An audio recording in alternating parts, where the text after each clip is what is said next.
Start करते हैं question number 2 और रीड आउट करते हैं। Let V be the set of all order pair of real numbers that mean के दोनों कंपोनेंट्स रियल नंबर के होंगे and consider the following addition and scalar multiplication.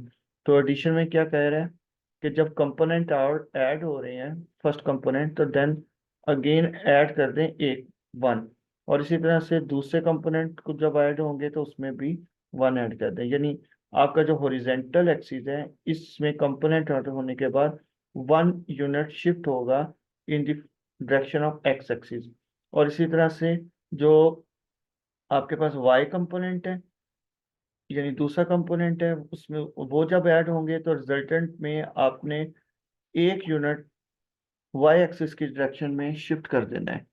तो अब ये वो चीजें हैं जिसको उन्होंने डिफाइन किया है according to exercise scalar multi addition के तौर पे। और स्केलर मल्टीप्लिकेशन एज यूजुअल है, उसमें कोई डिफरेंस चीज नहीं है, सिंपल जैसे हमारी मल्टीप्लिकेशन होती है उसी तरह से है। तो हम सबसे पहले अब क्वेश्चन नंबर 2 के एक पार्ट को देखते हैं और इसी तरह से फिर नेक्स्ट सेकंड थर्ड और सारे जितने part A B C D हमें दिए हुए हैं उनको हम देखते हैं जी। तो सबसे पहले हम क्वेश्चन नंबर 2 के 8 पार्ट को देखते हैं। तो ए पार्ट में उन्होंने क्या कहा हुआ है कि हमारे पास दो वैल्यूज हैं, ठीक है, और उन वैल्यूज को हम लोगों ने देखना है कि किस तरीके से ऐड करना है, और उसे ऐड करते हैं जी अकॉर्डिंग टू आवर डेफिनेशन।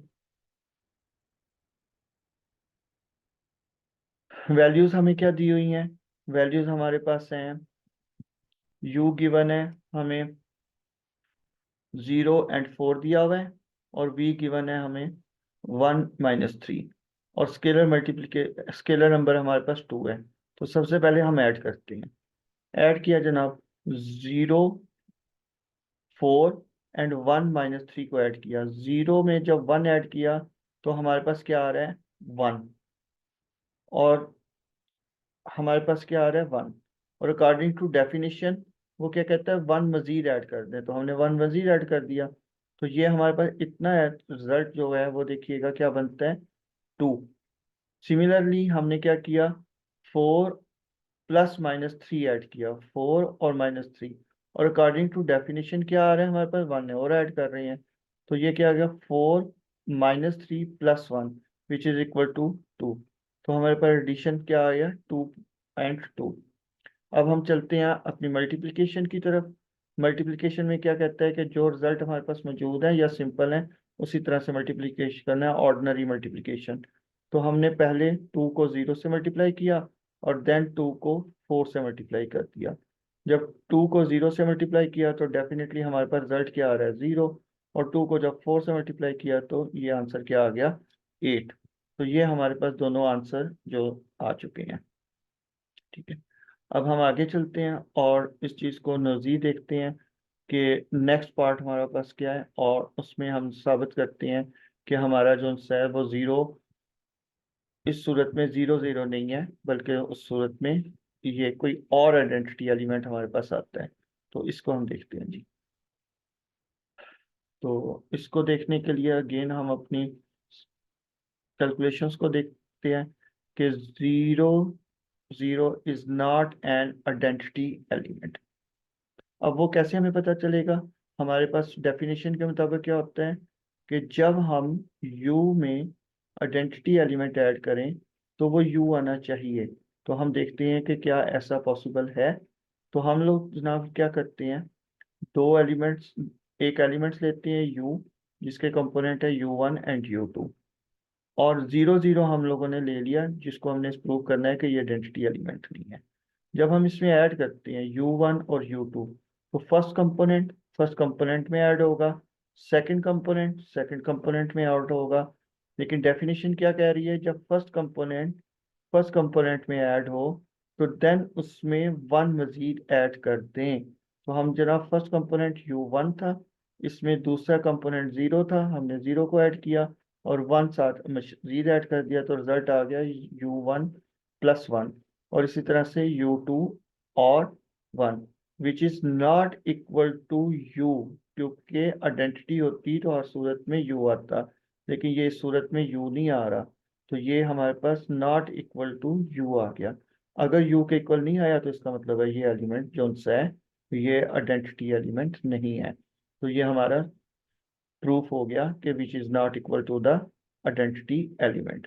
अब हम आगे आगे चलते हैं और देखते हैं कि आगे हमारे पास कैलकुलेशंस में कौन सी चीज रिक्वायर्ड है जी।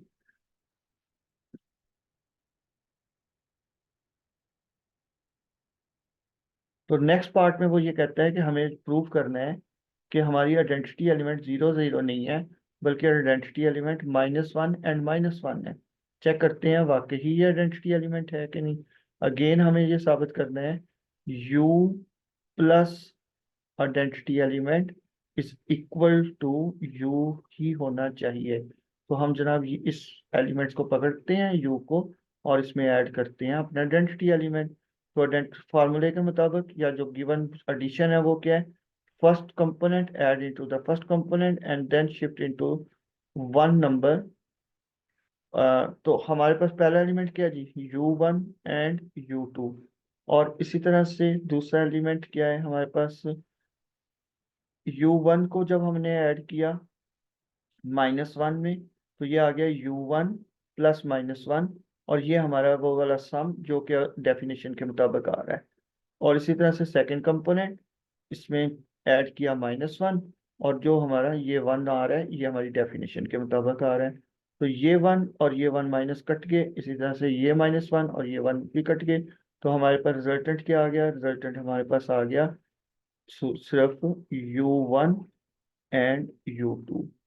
और ये u1 और u2 आ रहा है, इसका मतलब क्या हुआ कि ये आइडेंटिटी एलिमेंट है, क्योंकि हमारी ये वाली कंडीशन सेटिस्फाई हो गई कि जब भी आइडेंटिटी एलिमेंट में कोई चीज़ ऐड की जाए, कोई मेंबर ऐड किया जाए, तो हमारे पास वही एलिमेंट दोबारा से बन जाता है। तो ये आइडेंटिटी एलिमेंट हमारा बन गया। ठीक है, तो इसका मतलब क्या हुआ, इस पर्टिकुलर केस में जो उसने हमें दो ऑपरेटर दिए हैं उन ऑपरेटर के मुताबिक -1 और -1 एक आइडेंटिटी एलिमेंट है। ठीक है, ये हमें यहाँ से पता चला। अच्छा, हम आगे चलते हैं और आगे देखते हैं कि हमारे क्वेश्चंस के अंदर क्या क्या चीज़ें हमें प्रूव करने को मांगी हुई हैं।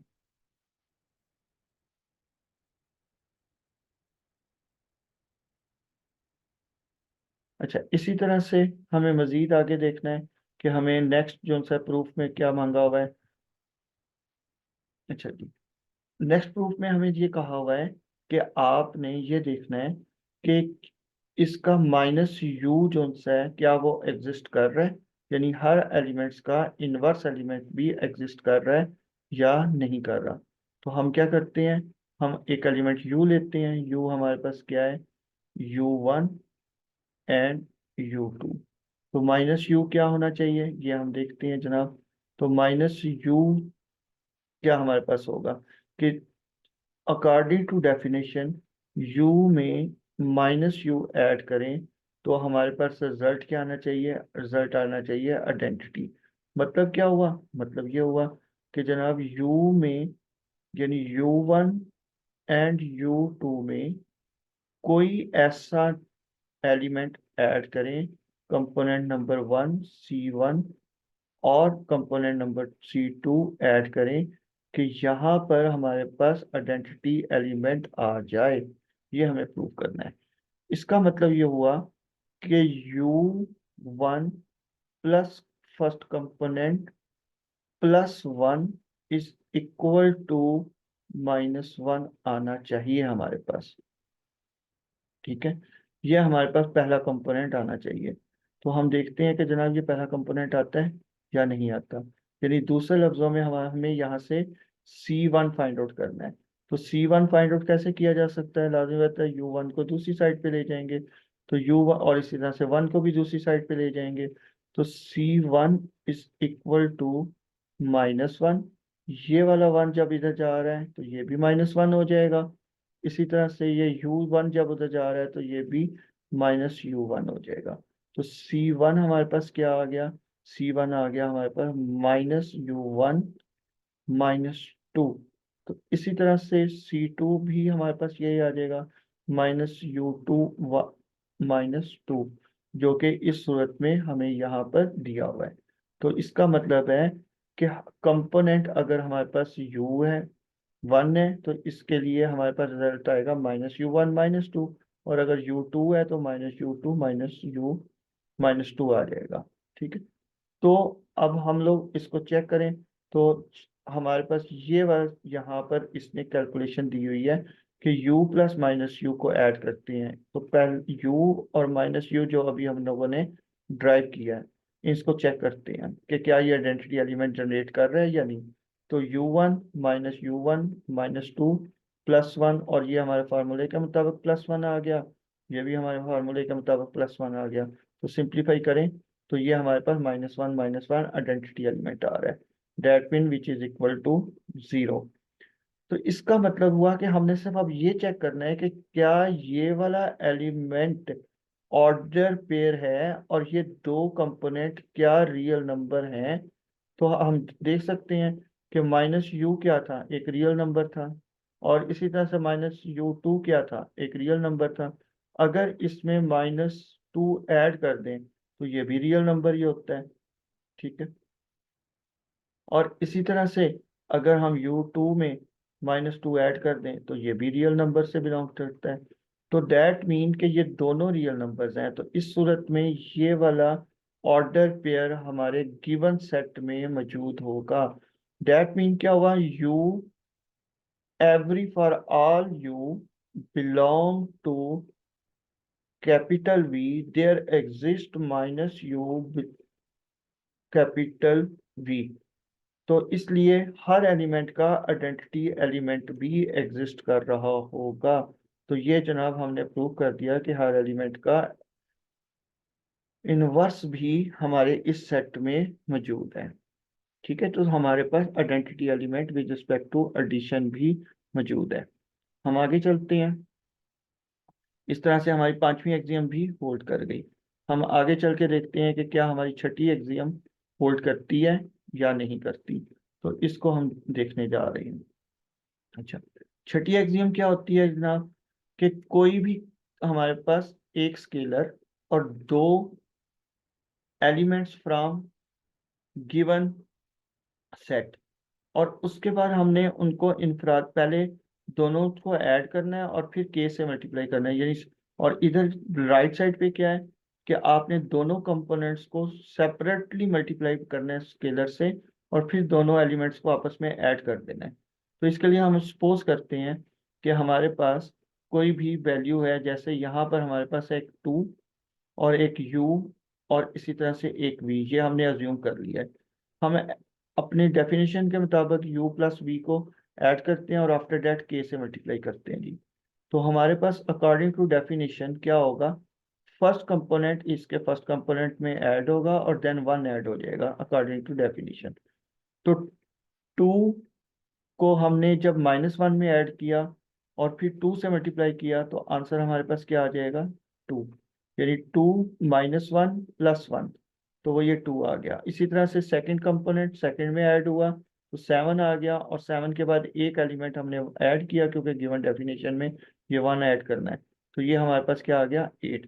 अब डेफिनेशन के जो हमारे पास स्केलर मल्टीप्लिकेशन है वो क्या कहती है, अंदर मल्टीप्लाई करते हैं 2 को। तो 2 को 2 से मल्टीप्लाई किया और 2 को 8 से मल्टीप्लाई किया तो ये 4 और 16 हमारे पास एलिमेंट आ गए। तो ये हमारे पास कौन सी साइड आ गई जनाब, लेफ्ट हैंड साइड। अब हम राइट हैंड साइड निकालते हैं और देखते हैं कि वहां से क्या रिजल्ट आता है, क्या वहां से भी 4 और यही रिजल्ट आ रहा है कि नहीं आ रहा। तो हम लोग बारी बारी इसको मल्टीप्लाई करते हैं और फिर हमारा अपना सारा रिजल्ट निकाल के देखते हैं कि क्या हमारी दोनों साइडें सेम आ गई। अगर तो दोनों साइडें सेम आ जाती हैं तो फिर हम क्या कहेंगे कि हमारा ये वाली जो सेवन प्रॉपर्टी है ये भी होल्ड करेगी, और अगर ये दोनों सेम नहीं आते तो हम कह देंगे ये प्रॉपर्टी होल्ड नहीं करती। तो चेक करने जा रहे हैं जनाब। तो सबसे पहले हमारे पास u क्या था, u हमारे पास था 2 3, और v हमारे पास क्या है -1 4, और k हमने क्या लिया हुआ है 2। तो दोनों को 2 से मल्टीप्लाई करना है। तो सबसे पहले हम लोग क्या करते हैं इस टू को इस टू से मल्टीप्लाई किया और इसी तरह से इस टू को थ्री से मल्टीप्लाई किया, क्योंकि स्केलर मल्टीप्लिकेशन सिंपल मल्टीप्लिकेशन है। तो उस सूरत में क्या आ जाएगा, 2 4 and 6। और सिमिलरली इस टू को मल्टीप्लाई किया तो -2 and 2 4 8, ये आ गया। नेक्स्ट हमने क्या करना है, हमारे पास जो ये दो रिजल्ट्स आए हैं हमने इनको ऐड करना है। 4 - 2 इज -2 और +1 3 आ जाएगा आपके पास। यानी 4 और इसको ऐड किया इस डेफिनेशन के मुताबिक, दोनों कंपोनेंट ऐड होंगे और फिर 1 मजीद ऐड हो जाएगा। तो 4 - 2 इज 2 और 2 में जब 1 ऐड किया तो ये 3 आ गया।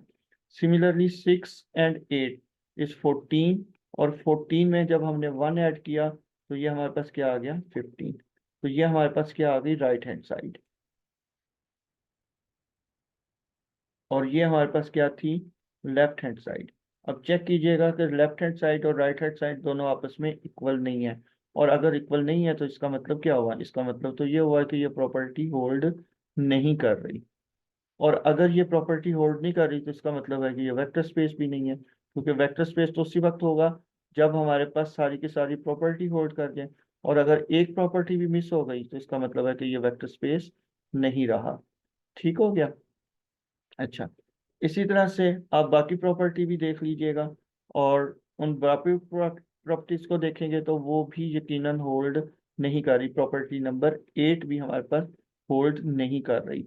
इसमें भी चेक कीजिएगा कि राइट साइड हमारे पास जो सी है वो क्या आ रही है, राइट साइड हमारे पास आ रही है 9 and 12, और दूसरी साइड आ रही है 13 और 10 10 and 13। तो ये दोनों भी इक्वल नहीं है, लिहाजा ये प्रॉपर्टी नंबर 8 भी फेल हो गई। ठीक है, ये प्रॉपर्टी नंबर 7 और 8 अराउंड अबाउट एक ही तरह की कैलकुलेशंस हैं। और नेक्स्ट हम चलते हैं अगली प्रॉपर्टी की तरफ और उसको देखते हैं कि क्या वो प्रॉपर्टी हमारी होल्ड कर रही है, कि वो भी होल्ड नहीं कर रही। तो हमारे पास रिजल्ट क्या है जनाब, हमारे पास वैल्यूज नेक्स्ट प्रॉपर्टी के लिए, कि हमने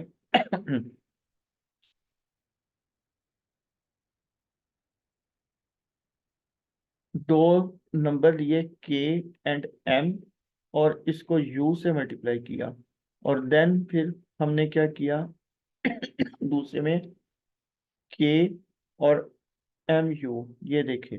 तो इस सूरत में क्योंकि ये सिंपल मल्टीप्लिकेशन है तो ये डेफिनेटली होल्ड कर जाएगी। ठीक है, इसमें कोई ऐसा मसला नहीं है।